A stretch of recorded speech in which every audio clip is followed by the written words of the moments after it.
కోట్లలో ప్రాజెక్టుగా జరుగుతుంది. కానీ పోలీసులు అక్రమ కేసులు ఎందుకు పెడతా ఉన్నారు? అంటే అధికారం ఉంటే సరిపోతుందా?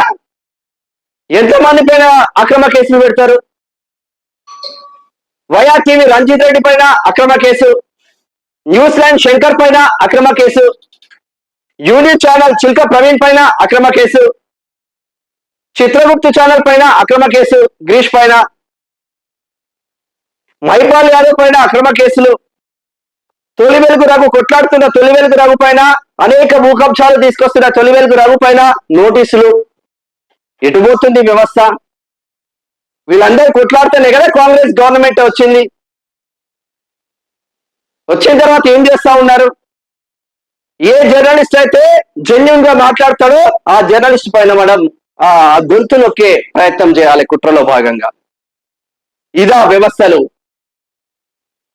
అన్ని చూసే ఇక్కడికి వచ్చినాం.